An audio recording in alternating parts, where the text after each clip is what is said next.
வணக்கம் நண்பர்களே, நான் உங்கள் தமிழரசன். இன்னைக்கு நம்ம என்ன பார்க்க போறோம் அப்படின்னு பார்த்தீங்கன்னா, இதுக்கு முன்னால வந்து நம்ம வந்து டிஜிட்டல் மார்க்கெட்டிங் அப்படின்னா அதுல வந்து சோஷியல் மீடியா மார்க்கெட்டிங் அதை பத்தி பார்த்தோம். இதுக்கு முன்னா ஒரு காணொலியா பார்த்தோம். இப்போ டிஜிட்டல் மார்க்கெட்டிங்ல இத்தனை வகை இருக்கு. அதுல வந்து ஒரு சிம்பிளா பேசிக் மட்டும் பார்ப்போம். இதை வந்து நீங்க வந்து லைஃப்ல வந்து அப்ளை பண்ணி உங்களுடைய ஏர்னிங்ஸ் வந்து நீங்க வந்து அடுத்தடுத்த லெவலுக்கு போயிடலாம். எப்படின்னா நீங்க வந்து இதுக்கான முயற்சிகள் நீங்க எடுக்கணும்.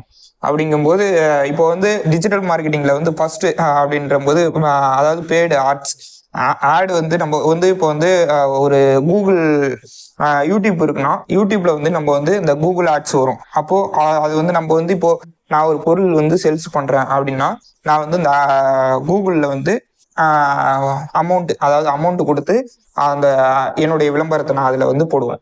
இப்போ அடுத்தது வந்து கண்டென்ட் மார்க்கெட்டிங்னா இப்போ நான் வந்து ஒரு வீடியோ போடுறேன்ல, இதுதான் நம்மளுடைய கண்டென்ட்டை வந்து வீடியோவா போடுறது. அதாவது கண்டென்ட்டை வந்து வீடியோவா போட்டு அதன் மூலயமா நம்ம வந்து மார்க்கெட்டிங் பண்றது, அதாவது ஏர்னிங்ஸ் பண்றது.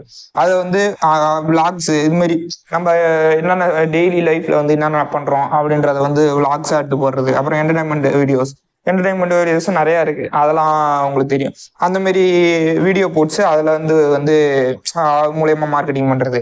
அடுத்த எஜுகேஷன் முடியும். அந்த எஜுகேஷன் கண்டென்ட் வீடியோஸ் போட்டு அந்த எஜுகேஷன் மூலயமா அது ரிலேட்டடா வந்து தேவையான எக்ஸாம்ஸ் இது மாதிரி அந்த மாதிரி இதெல்லாம் வந்து அது மூலயமா மார்க்கெட்டிங் பண்றது. அடுத்து வந்து அதான் சோஷியல் மீடியா மார்க்கெட்டிங் சொல்லியிருப்பேன். யூடியூப் அண்ட் இன்ஸ்டாகிராம் இது மூலயமா வந்து நம்ம வந்து நம்மளுடைய பொருட்களை வந்து நேரடியா வந்து நுகர்வோர்களுக்கு கொடுக்கறது, அதை வந்து விற்கிறது. அடுத்தது வந்து அப்ளிகேட்டட் மார்க்கெட்டிங்னா எப்படின்னா இப்போ வந்து அதாவது ஒரு இன்ஃபுளுசர் ஒரு யூடியூபர் இருக்காருன்னா அவர் வந்து என்ன பண்ணுவாருன்னா ஒரு யூடியூபர் இருக்காரு. அந்த யூடியூபர் என்ன பண்ணுவாரு, ப்ராடக்ட் வந்து இப்போ ஒரு அமேசான்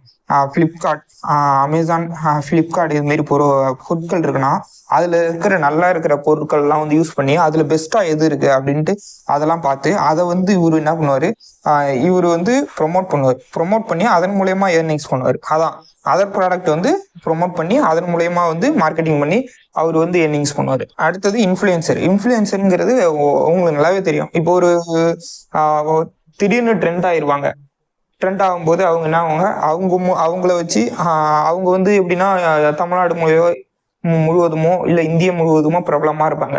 நடிகர்களா இருக்கலாம், இல்ல சாமானிய மக்களே வந்து பிரபலமா இருக்கலாம்.